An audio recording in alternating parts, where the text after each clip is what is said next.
આ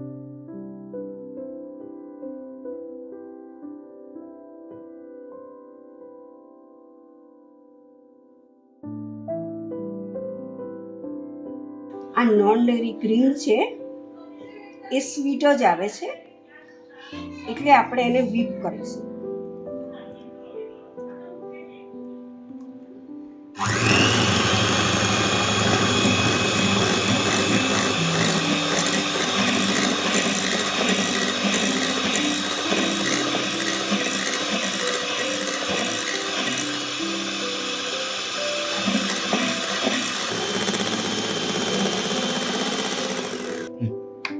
જેટલું ક્રીમ લીધું છે એનાથી ડબલ થાય એટલે વ્હીપ થઈ ગયું એવું કહેવાય.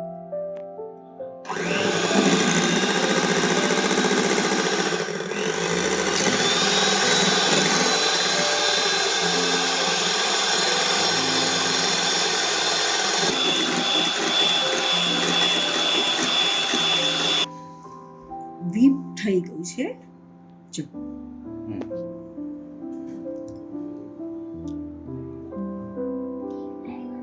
વ્હીપ થઈ ગયું છે.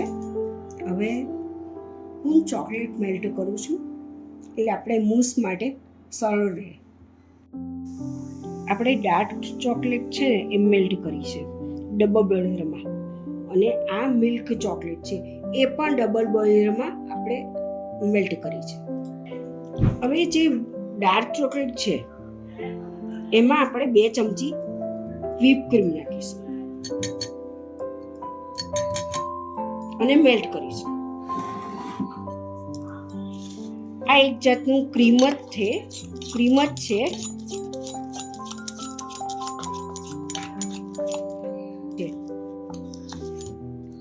જે મેલ્ટ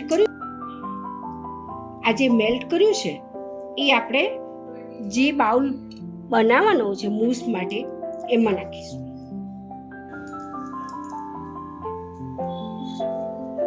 હવે આપણે આમાં જે ડાર્ક ચોકલેટનું જે વ્હીપ ક્રીમ બનાવ્યું છે એ નાખી દઈશું.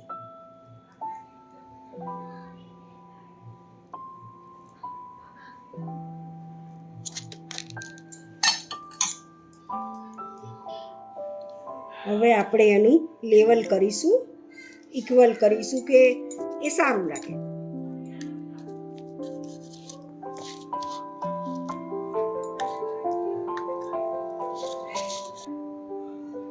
આપણે 5 ચમચી જેટલું વ્હીપ ક્રીમ નાખવાનું છે.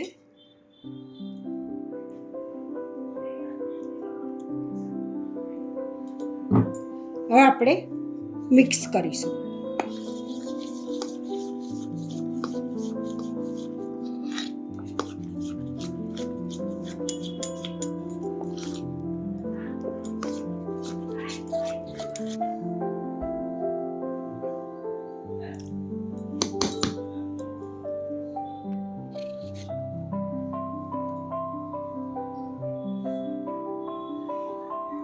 આપણે મૂસ આમાં નાખી દઈશું.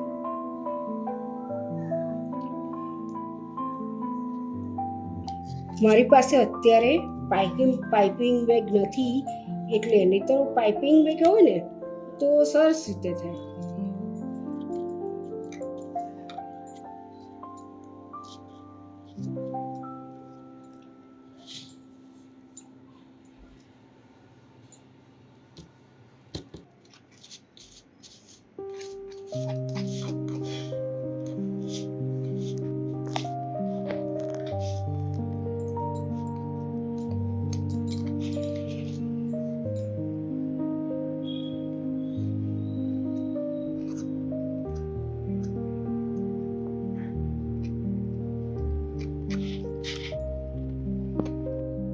આપણે આવી રીતે બીજું બનાવીશું.